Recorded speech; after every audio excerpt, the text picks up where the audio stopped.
السلام علیکم class students, آج ہم لوگ چیپٹر نمبر 2 کا نیکسٹ ٹاپک ڈسکس کریں گے۔ ٹاپک کا نیم ہے concept of money and functions of money. Concept of money and functions of money. Students, یہ کوسچن ایگزام کے پوائنٹ آف ویو سے کافی زیادہ امپورٹنٹ ہے، کیونکہ یہ کوسچن پریویس پیپر میں بہت بار آ چکا ہے۔ So students be carefully. First of all ہم لوگ کنسیپٹ آف منی کو ڈسکس کریں گے۔ اسٹوڈنٹس، جیسا کہ میں آپ لوگوں کو پریویس لیکچر میں بتا چکی ہوں کہ اکنامکس میں ہم لوگ منی کو زر کا نیم دیتے ہیں۔ کس کا نام دیتے ہیں؟ زر کا نیم دیتے ہیں۔ اسٹوڈنٹس، مختلف ماہرین معاشیات نے زر کی مختلف تعریفیں بیان کی ہیں۔ فرسٹ ہم لوگ دیکھتے ہیں، money is what money does. Money is what money does.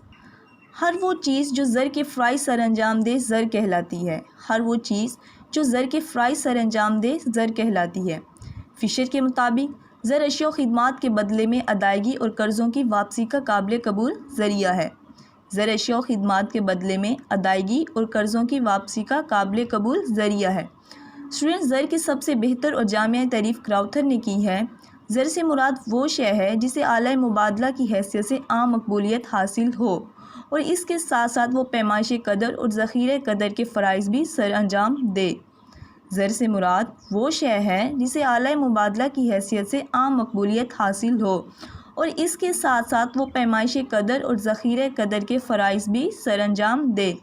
اس تعریف کے مطابق زر میں مندرجہ ذیل صفات پائی جاتی ہیں۔ کریکٹرسٹکس، 3 کریکٹرسٹکس ہیں: میڈیم آف ایکسچینج، معیار of value, store of value.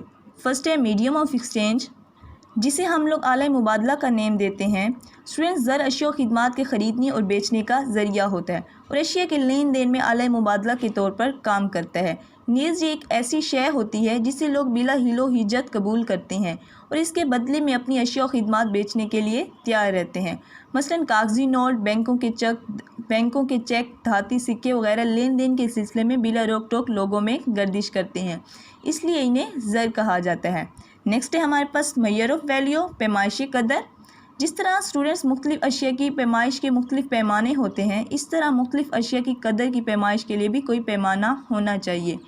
زر ایک ایسی شے ہے جو مختلف اشیاء کی قدر کی پیمائش کرنے کے لیے ایک معیار اور پیمانہ کا کام دیتی ہے۔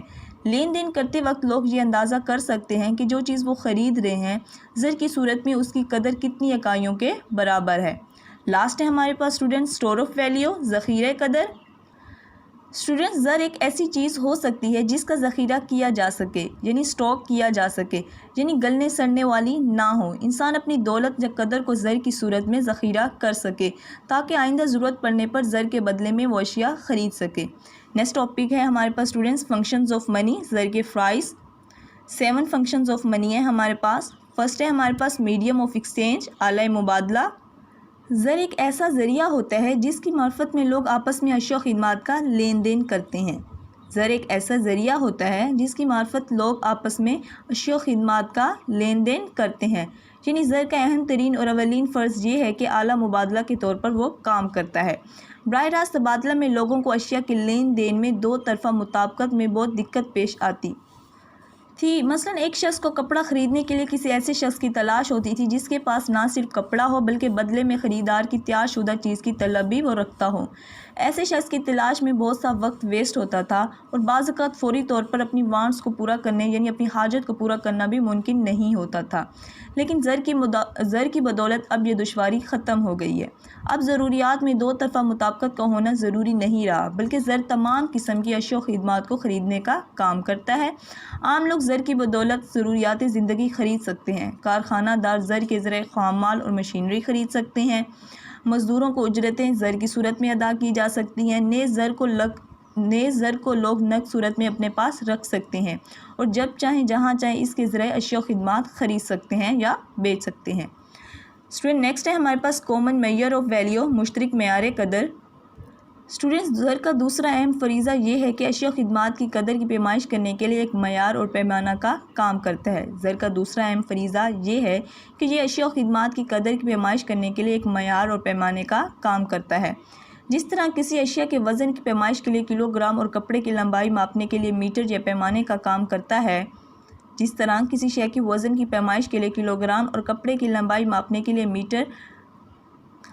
ماپنے کا کام کرتا ہے۔ اس طرح کسی شے کی قدر و قیمت کو ماپنے کے لیے زر کا پیمانہ استعمال کیا جاتا ہے۔ براہ راست تبادلے کے دور میں اشیاء و خدمات کے لیے کوئی بھی مشترکہ معیار قدر نہ تھا۔